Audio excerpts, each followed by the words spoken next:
শুভ সন্ধ্যা বন্ধুরা। দেখো, আমি আজ গরম গরম পকোড়া করতে নিয়ে এসেছি। তোমার ঝুড়িতে যেমন আজ গরম গরম চপ সিঙ্গারা ফুরুলি, আর আমার ঝুড়িতে আজ আছে গরম গরম মাংসের পকোড়া। দেখো, আমি মাংসগুলোকে কুচি কুচি করে কেটে পরিষ্কার জলে ধুয়ে নিয়েছি।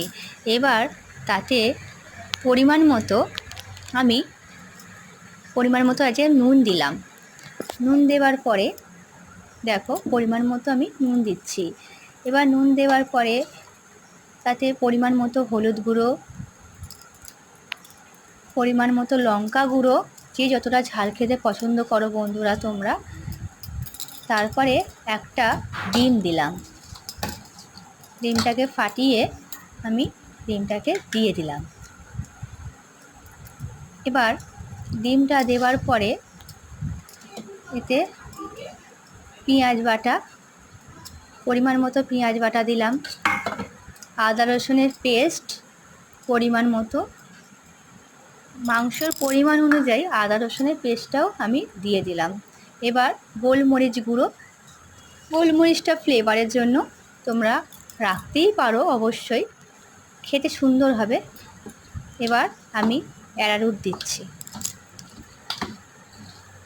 দিয়ে ভালো করে পরিমাণ মতো অ্যারারুট দিয়ে যার যতটা লাগবে, যার যতটা মাংস, সেই পরিমাণ মতো অ্যারারুট দিয়ে ভালো করে আমরা ম্যারিনেট করে কিছুক্ষণের জন্য আমরা একটু ঢাকা দিয়ে রেখে দেবো।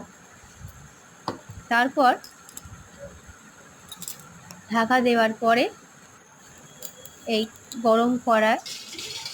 গরম তেলের মধ্যে, সাদা তেল ইউজ করছি বন্ধুরা, সাদা তেলের মধ্যে গরম তেলে আমরা পকোড়াগুলো আস্তে আস্তে ছাড়লাম।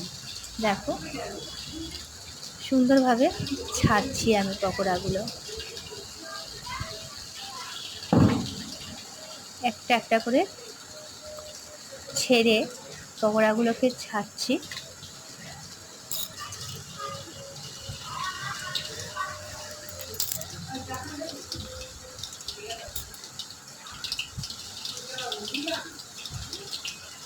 দেখো বন্ধুরা, একটা একটা করে ছাড়ার পরে